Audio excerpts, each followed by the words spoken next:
Merci pour vos interventions très riches et qui nous ont apporté beaucoup. En tout cas, moi, ça m'a apporté beaucoup. On peut peut-être se laisser 5 minutes de discussion si vous voulez poser des questions. On peut peut-être poser toutes les questions d'un seul coup et puis ensuite faire une réponse groupée. Moi, si j'avais une question à vous poser très rapide pour laisser la parole à la salle, ça serait justement de développer cet aspect de médiation comme un soin aussi, voilà, comme un soin apporté à ce besoin psychosocial. Est-ce que vous avez des questions ? Je peux répondre brièvement. Oui. C'est le problème de cure et care. C'est une forme de soin, ça a une valeur thérapeutique, c'est vrai. Les gens le disent, les usagers le disent. Mais c'est une valeur thérapeutique qui n'est pas la valeur thérapeutique telle qu'on la pense habituellement, qui est fondée fondamentalement sur le biologique, et qui est fondée sur, effectivement, la dimension psychologique et la dimension contextuelle, environnementale et sociale. En ce sens, oui. Ceci dit, je crois qu'il faut faire attention, surtout avec les médecins, qu'ils n'en profitent pas, là encore conflit d'intérêts, pour attirer dans la médiation du fait de leurs compétences à ce qu'on traite les problèmes biologiques, les problèmes médicaux. Il doit là vraiment se déconstruire. J'aime pas beaucoup le terme de déconstruction, parce que je pense qu'il y a beaucoup de déconstructeurs qui ont fait beaucoup de mal en ne voyant que le côté déconstruction. Il faut voir, encore une fois, instruire à charge et à décharge. Mais là, le médiateur doit se déconstruire et prendre de la distance vis-à-vis de sa compétence biologique et de s'ouvrir à cette compétence qui n'est pas tout à fait la sienne, du psychologique et du social. Voilà la réponse que j'apporterai. Oui, j'avais fait la distinction à la fin de mon introduction entre, chez les Grecs, thérapeia, ça reprend un peu ce que vous dites, effectivement, le soin au sens médical, soigner une maladie, et épiméléia, qu'on trouve déjà chez Platon, justement, sur les questions politiques. Chez Aristote également, c'est repris même par Foucault. L'idée, effectivement, soin et souci aussi, c'est un peu deux termes, comment dire, très proches. J'avais aussi mentionné le souci du monde chez Hannah Arendt. Le fait, effectivement, de prendre soin de soi et à la fois du bien commun. L'idée vraiment d'un soin social, vous l'avez dit, dans le rapport aux autres et politique. C'est-à-dire qu'il y aurait peut-être plusieurs dimensions à décliner dans ce soin-là. Effectivement, il y a, comment dire...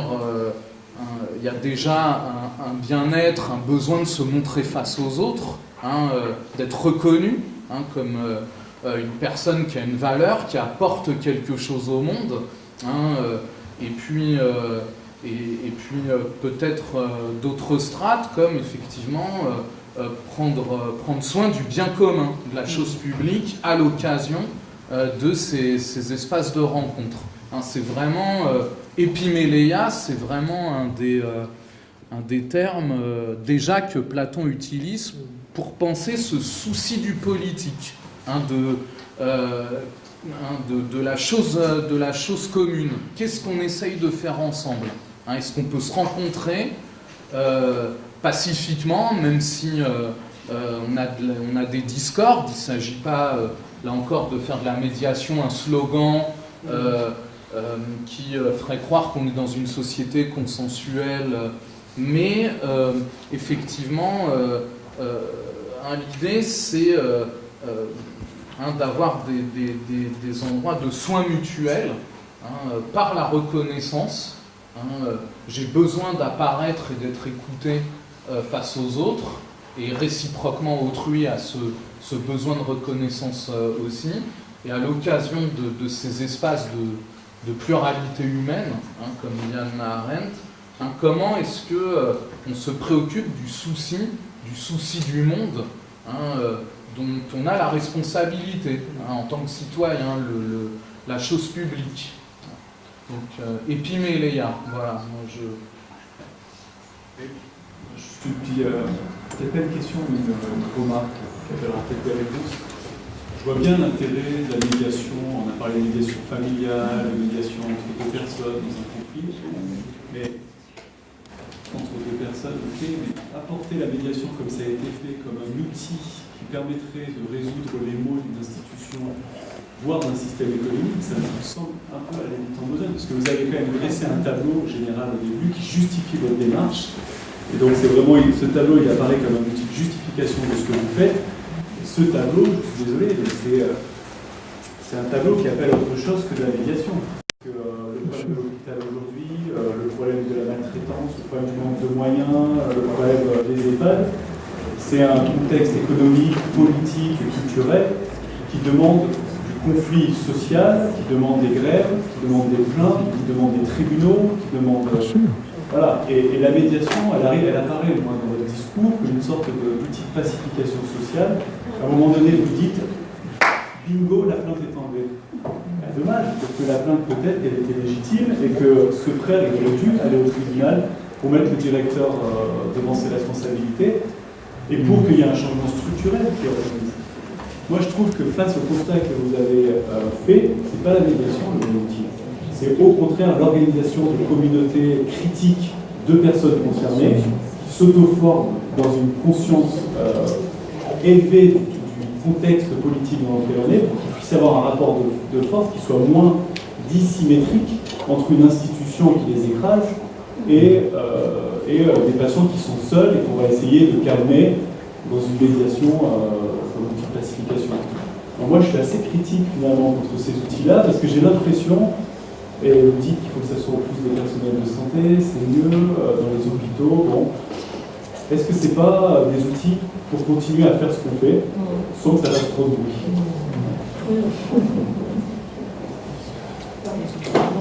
J'attends plusieurs pour répondre. Non, je vais vous laisser répondre. Ah non, on peut prendre... Oui, c'est ce que vous avez. En fait, la médiation, ça n'existe pas pour les professionnels et les directeurs d'entreprise le retour d'expérience. Dans les deux fois. Travail. En fait, ça n'exclut pas. La médiation, ça n'exclut pas après une plainte donc de la médiation, le retour d'expérience pour les professionnels. Et vous travaillez pour que ça ne se reproduise pas. Ce que je dirais, c'est que c'est ni les mêmes échelles de temps, ni la même granularité quant à la personne, ni la personne concernée. Vous pouvez peut-être vous réassocier. Il faut que ce soit un outil parmi d'autres, mais comme un outil de solution. Parce que à la crise actuelle, c'est aussi un peu... Ah. Alors, on laisse la réponse. Alors, si j'ai donné le sentiment que c'était effectivement un outil à tout faire, j'ai eu tort. Et je vous prie de m'en excuser. Ce n'était pas du tout mon intention. Et peut-être effectivement dans le ton, plus que dans ce que j'ai dit, transparaissait un certain enthousiasme que j'assume, parce que c'est un petit peu ma deuxième vie de médecin, et je pense qu'elle est assez cohérente avec la première. Mais bien entendu, ça serait complètement ridicule d'imaginer que c'est la solution à tout. J'ai essayé de dire que c'était une solution dans le secret individuel, bien sûr, qui est appelé à être un complément dans certaines situations où le droit, l'opposition, la destruction réciproque n'ont pas fait la preuve de leur solution, et où, dans certains cas, effectivement, parce que les gens le veulent, on va trouver une solution individuelle. Première chose. La deuxième chose, je dirais, c'est l'esprit de médiation.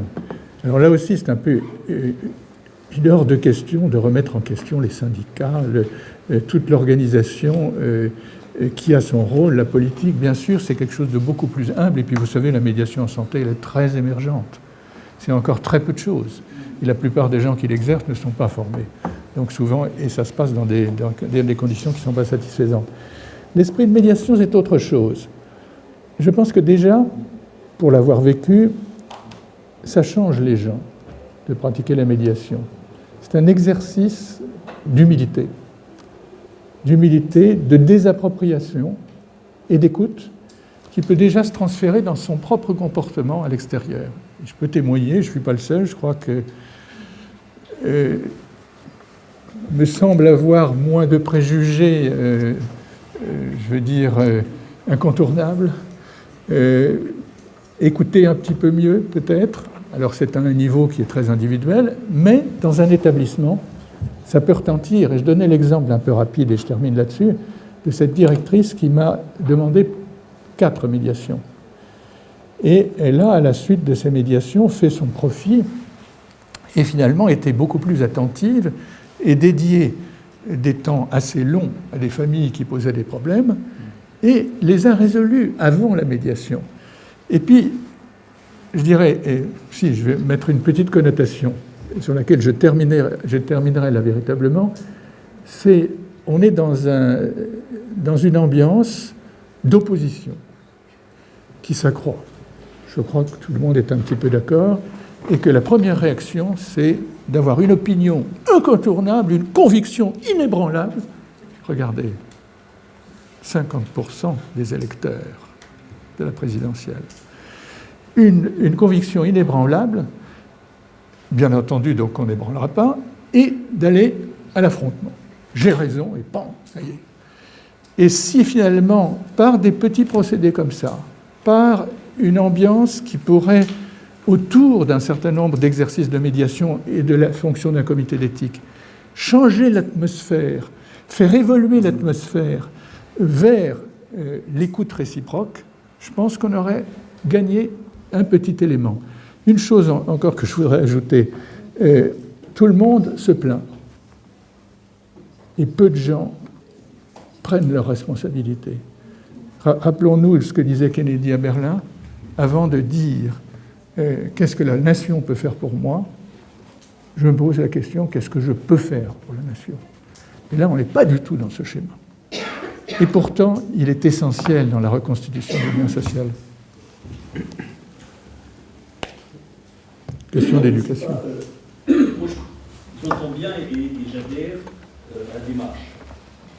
Mais je pense que si on mettait dans la formation des médecins, et pas que des médecins, de l'ensemble des professionnels de santé, un temps de travail, de réflexion sur soi-même, sur le respect de l'autre, sur l'écoute et sur la nécessité de parler à l'autre, ça serait déjà pas si mal. Moi, je me suis battu pendant 20 ans dans un département de psychologie médicale, je ne suis pas sûr qu'il en reste grand-chose. Je suis tout à fait d'accord avec vous. Mon épouse est professeure émérite de psychologie. Et j'ai vu aux États-Unis 2 collègues qui étaient psychologues et qui étaient tous les 2 professeurs de médecine. L'un de neurologie et de psychiatrie, Muriel Lézac pour la nommer, le deuxième professeur de médecine de rééducation pour Yehuda Ben Yesha à l'Université de New York. Le jour où on nommera dans la faculté de médecine un psychologue comme professeur de médecine, les choses pourront peut-être changer. Alors, ça n'est qu'un élément. Mais je suis entièrement d'accord avec vous, on a complètement réduit, et je pense qu'il y a quand même dans le plan santé une ouverture pour essayer d'éviter que ce soit uniquement les mathématiciens qui soient sélectionnés, et qu'on ouvre un petit peu l'apprentissage, qui est un apprentissage pratique aussi, du colloque singulier et du temps d'écoute. Alors, avant la pause déjeuner, une toute dernière question rapide, et puis après, on pourra clôturer, et comme on a dépassé le temps, on pourra reprendre plus tard à 2h30, si ça vous convient. Je voulais juste prendre la parole plus en termes de témoignage. En tant que médiatrice depuis plus de 30 ans, j'ai eu à mener une recherche avec un chercheur de l'INED, l'Institut national d'études démographiques, sur la question de la paupérisation et notamment sur la question de l'urgence sociale. Et ça rejoint un peu ce que monsieur disait quand effectivement, moi j'ai eu à animer un comité de pilotage donc, sur la région Île-de-France sur les questions d'urgence et notamment sur les questions d'urgence des publics sans domicile, puisqu'on a été amené à un moment à questionner le rapport de l'urgence, et notamment au milieu de la santé, puisqu'on accueillait les publics sans domicile à la Chapsa, qui est située à l'hôpital de Nanterre, dans une aile de l'hôpital de Nanterre. Et on a eu l'occasion, au cours de cette démarche, d'interroger les professionnels de la santé sur qu'est-ce qu'était pour eux la question de l'urgence des publics sans domicile. Et on a interrogé également les publics, les professionnels de l'insertion sociale, puisque les intervenants, les travailleurs sociaux qui accompagnent les sans-domicile sont souvent, par des biais d'accompagnement des aides sociales, se retrouvent effectivement à être accompagnés par des travailleurs sociaux, donc dans les CHRS, qui se trouvent dans la CHAPSA même, qui est elle-même à l'intersection entre l'hôpital et la CHAPSA, qui est intéressant aussi à voir en termes de lieu, et de questionner tous ces acteurs-là. Et on se rend compte que tous les acteurs qui étaient associés au comité de pilotage, que ce soit le conseil général, que ce soit la DRAS, que ce soit tous ces acteurs-là, qui sont maintenant l'ARS, sont partis par là, se retrouvent confrontés eux-mêmes à des questions purement d'organisation, réglementaire également, puisque effectivement les politiques qui sont mises en place sont confrontées entre elles. Et c'est déjà en termes d'éthique une analyse politique de l'activité même de ces acteurs-là entre eux. On a également interviewé les pompiers, tous ces acteurs qui interviennent dans l'espace public auprès de ces publics, la famille, les familles, les acteurs, les fondations sociales, que ce soit Emmaüs, que ce soit le Secours catholique. Donc tous ces acteurs-là, il faudrait pouvoir les associer en même temps pour qu'effectivement l'analyse institutionnelle se saisisse de cette thématique pour pouvoir avoir une réponse cohérente entre les Oui, moi juste... Dernière intervention. Oui, je rebondis un peu sur le registre de témoignages et sur encourager l'esprit de la médiation. Donc, moi je travaille à l'URIOPS, qui est une fédération d'acteurs privés non lucratifs, dans le champ santé, médico-social et social. Et on a lancé il y a 2 ans un centre de médiation conventionnelle. Voilà, on découvre, on expérimente avec des médiateurs indépendants, formés, etc. Et ce qu'on se rend compte, c'est que c'est pas si facile que ça d'y aller. C'est-à-dire que tout le monde trouve ça génial, la médiation, mais c'est pour l'autre. Souvent, c'est pour l'autre. Chez moi, ça va bien, voilà. Et je pense qu'il y a encore un gros travail de pédagogie, de clarification, et de ne pas tout mélanger. De ne pas tout mélanger sur le niveau de traitement des sujets. Je n'ai qu'une seule réponse, c'est une formation. N'allez pas dans cette affaire sans avoir une véritable formation officielle. Également, je suis formée. Là, mais il faut que vos partenaires le soient aussi. Ils sont également formés. Tout à fait. Très bien. On a vraiment, l'URIOPS crée à cette initiative, on est des gens sérieux, donc on fait des choses sérieusement, des éco-construits, voilà, c'est pas bien.